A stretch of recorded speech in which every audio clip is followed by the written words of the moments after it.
로마서 1장 1절부터 17절은 첫 번째 주제인 복음에 관한 것이고 18절부터 3장 20절까지는 죄와 심판에 관한 것입니다.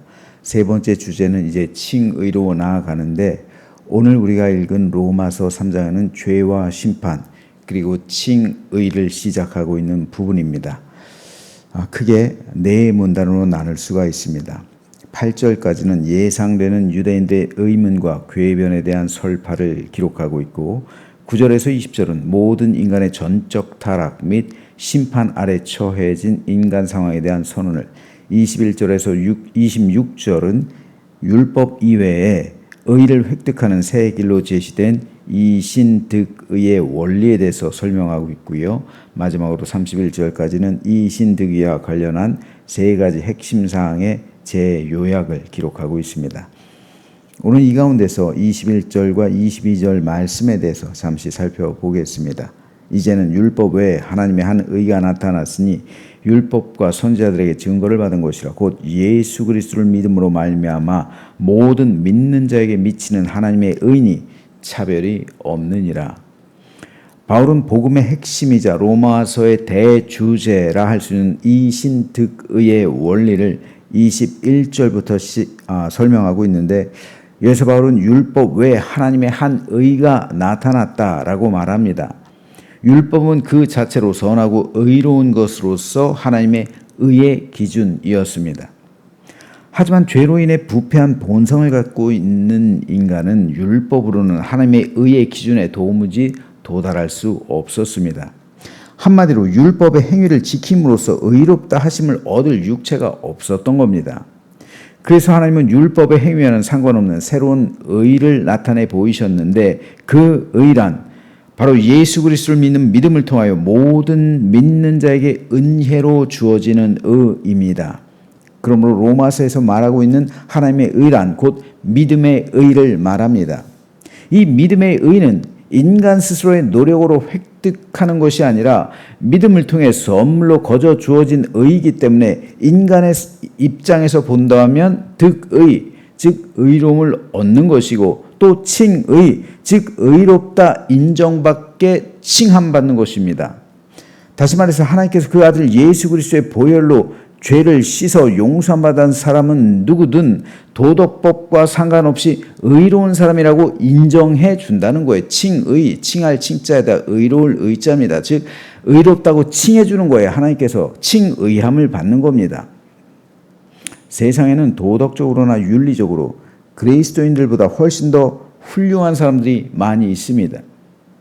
그럼에도 하나님께서는 그들을 의롭다고 여기시지 않습니다. 왜냐하면 그들도 죄인이기 때문입니다. 모래알갱이나 돌멩이나 바위덩어리나 물에 가라앉는 건 똑같은 거예요.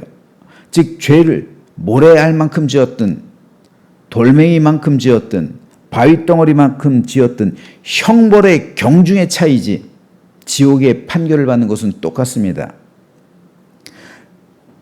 지옥에서 지은 죄의 경중에 따라 적게 죄를 지은 사람은 좀 가벼운 형벌을 받을 것이고 큰 죄를 지은 자는 그만큼 큰 형벌을 받을 것입니다.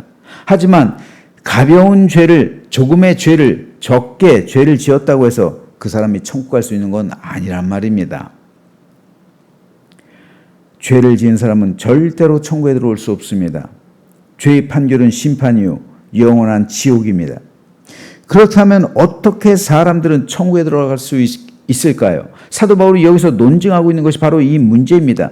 이에 대해 바울은 이렇게 말하고 있습니다. 모든 사람이 죄를 범하였음에 하나님의 영광에 이르지 못하더니 그리스도 예수 안에 있는 속량으로 말미암아 하나님의 은혜로 값없이 의롭다 하심을 얻은 자 되었느니라. 해 아래 살아가는 모든 사람은 죄인들입니다. 그러므로 율법으로 구원받을 육체는 세상에 한 사람도 없습니다. 그 누가 완벽하며 완전하게 의로운 삶을 살아가겠습니까? 그 누가 천국에 합당한 완벽하고 아무 흠이 없는 그런 무죄한 삶을 살아가겠습니까? 우린 모두 죄 가운데 살아가는 죄인들이요, 그 죄로 인해 지옥의 판결을 피할 수 없는 인생들입니다. 그래서 바울은 모든 사람이 죄를 범하였으며 하나님의 영광, 즉 천국에 이를 수 없다고 선언합니다. 하지만 하나님의 아들이신 예수 그리스도의 십자가가 우리 모든 죄값을 치르셨고 우리를 위해 대신 죽으심으로 우리 죄를 속죄해 주셨습니다. 그러므로 믿음이란 이 사실을 마음으로 인정하고 입으로 시인하여 예수님을 나의 하나님, 나의 구세주, 나의 왕으로 영접하는 겁니다. 즉 예수님께서 내 죄를 위해 십자가에 죽으셨음을 인정하고 내 모든 죄를 고백하고 주님의 용서하심을 구할 때 예수 그리스도의 십자가 보혈이 내 모든 죄를 씻어주는 겁니다. 그때 성령 하나님께서 내 안에 임재하시는 것이고 그 순간 우리는 거듭나는 겁니다. 새 사람이 되는 거예요. 그리고 그때 우리 영혼은 칭의함을 받습니다. 칭의란 하나님 앞에서 의롭다고 인정받는 겁니다. 이제까지 나를 올가매고 있던 원죄가 사라졌기 때문입니다. 즉 하나님과 나의 관계를 가로막고 있던 원죄 문제가 해결된 것입니다. 그래서 하나님은 우리를 의롭다고 인정해 주시는 겁니다. 그리고 우리가 칭의함 받는 순간 우리에게는 천국이 유업으로 상속되는 거예요. 이 원죄 문제는 도덕적으로 우리가 완전해서 해결할 수 있는 문제가 아닙니다. 오직 그리스도 예수의 십자가 보혈만 이것을 해결해 줄 수 있는 거예요. 그러므로 이 문제가 해결된 사람이라야 칭의함 받는 것이고 천국이 유업으로 상속되는 것입니다. 그러므로 이때부터 그리스도인들은 성화의 삶을 살아가는 거예요. 즉 구원은 우리 삶의 시작이고 이후로는 성화를 이루는 삶을 살아가는 겁니다. 그런데 세상 종교들은 이 관계가 거꾸로 돼 있어요. 이방 종교들은요, 거룩하게 돼서 구원에 이른다고 해요. 그렇죠? 내가 거룩하게 돼야 구원에 이른다고 합니다. 하지만 기독교는 그렇지 않아요. 구원을 받아야 거룩하게 되는 거예요.